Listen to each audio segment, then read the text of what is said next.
Let's keep going with Emerson.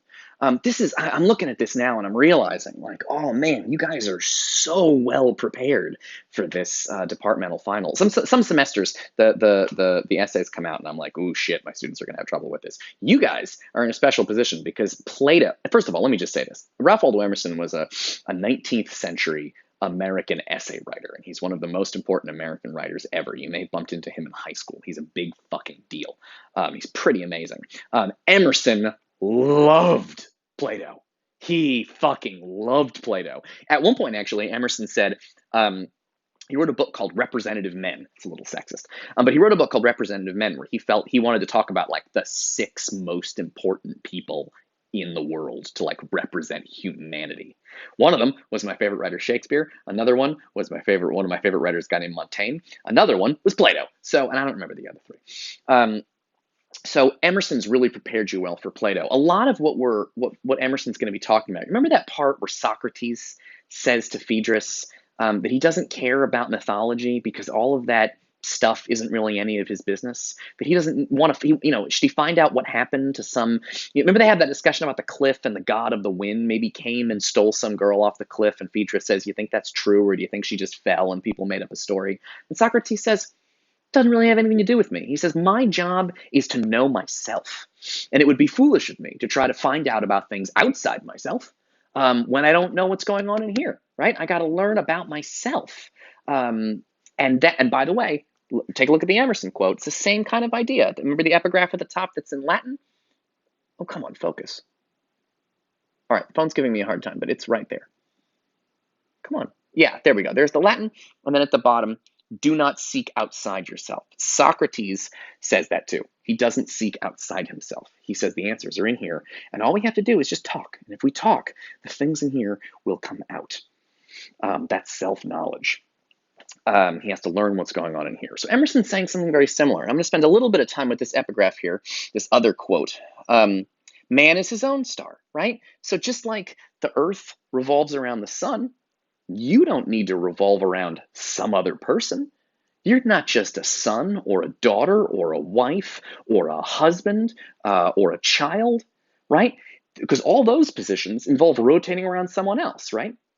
Right? If you're the child, then it's your job to rotate around your mother, right? If you're the husband, it may be your job to rotate around whoever you're married to. Those are all aspects of your life. But fundamentally, Emerson says, you are your own star, right? It's not that you shouldn't be rotating around anybody. People should be rotating around you, right? You're the center. That's what Emerson says. This is going to become a little bit problematic in a second, but we'll just start there.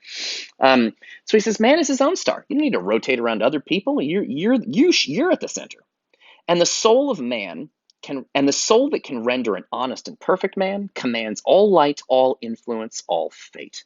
So if you are the center of your own universe, and if you can just perfect yourself, just like Socrates says, to know yourself, then you will command all light, all influence, and all fate, right? If you can just get self-knowledge, and recognize your own power, then other things will start rotating around you, right? You'll be the center of the solar system, and light and influence and fate and all these things will be under your command, because the person that knows themselves has the power. Nothing to him falls early or too late, right? Everything's right on time when you know yourself. Our acts our angels are, or good or ill, our fatal shadows that walk by us still. So you are the center, and the things you do are like your angels, either good or ill. I mean, they're either good or they're bad, because some people have bad angels and good angels, but it's all centering on you. Our fatal shadows that walk by us still. Again, how does a shadow get created? It's a reflection of you, right? The sun hits you and creates a shadow. The point is, for all of these things, it's your shadow, your angel.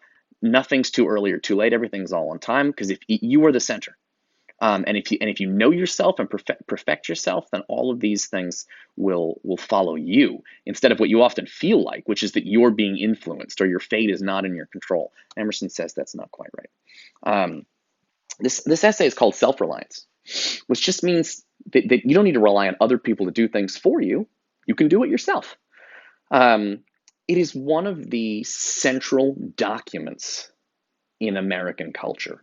If you came to this country from another country,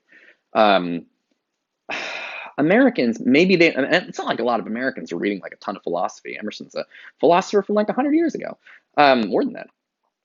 It's not like, um, but if you came from another country, the reason America looks the way it does today has a lot to do with Emerson. I give you Plato because he's an extremely influential writer. Emerson is also an extremely influential writer, especially for Americans. Now, the tricky thing about Emerson, and I'll be talking about this more as we go, there's two ways to read Emerson, and we're going to need to read them both ways. Remember, I told you to consider objections? So I'm sure a lot of you guys, when I read that opening, were like, shit, this is a good point, right? I am the center of my solar system. And if I just know myself, then I can control other things. That I'm the center, right? My fate is my shadow. It's something I reflect. Um, so he says to each American, you are this, you don't need to rely on other people. So the title of the essay is Self-Reliance. He says you don't need to rely on other people. Everything you have, it's in here. All your resources. If you want to do something, the power is in you. Um, you are your own star, and if you perfect yourself, then other people will fall under your sway, and your fate will be your own to decide, and not other people's. It sounds fantastic. He actually sounds a lot like sort of self-actualization. Like there's a lot of like YouTube videos about like you gotta just be yourself is the most important thing, and act in your life with confidence, and go boldly, go forward, and don't be scared of what other people think. You gotta be yourself. That all, if you've ever heard those ideas before, it's coming out of Emerson. The reason those ideas are so popular in America is because Emerson is such a big deal. So even people, so a lot of people in America have never read Emerson, and they don't even know, they don't read, they don't care about Emerson. But Emerson's ideas are like this essay in particular, the thing we're going to read, is at the dead center of like self-help culture, right? When it's just like, all you have to do is like, you have so much power in you. If only you knew how strong you were, you can release this power and self-actualize, and, your thoughts, can help shape the world that you're in, and you're in control. You're in control of your own destiny. It's your responsibility. Um, and all you have to do is believe in yourself. That is Emerson. Um, Now, the problem with that is a lot of you guys are probably hearing me say this, and you're thinking, this is awesome. I believe everything you just said. Like, I am in control of my own destiny, and the most important thing is to just be myself, and I should do what I want to do and not worry about what other people think about me, because it's your life to live. YOLO, you got to live your own life. Sounds good. It sounds really good. It sounds so good that Emerson got into America and people really took his ideas and put them right in their brains, and they carry them around with them. And even if they've never read Emerson, they've read some kind of self-help, self-actualization, self-improvement thing that's very similar to Emerson. All that shit is stolen from Emerson. Um, so it sounds good. But there is a dark side to this kind of thinking. Emerson captures a lot of things that are right about America, but also a lot of things that are bad about America. So as we read this, I want you to keep in mind that there is a dark side shadowing this. Emerson was very inspiring to people who, like cowboys in the old West, and we're going to conquer this country, and it's our destiny. We're going to make America in our image, and you don't like the idea of the cowboy that like doesn't need help. It's just like one person can do the whole thing. It's Emerson. But the bad side of Emerson is, if that first epigraph says, "Man is his own star." If you are your own star, you kind of don't need other people. And a lot of people who believe in Emerson are like, I'm the most important person in the universe, and they don't care about other people. It's wonderful to believe like you have the power inside you and you control your own destiny.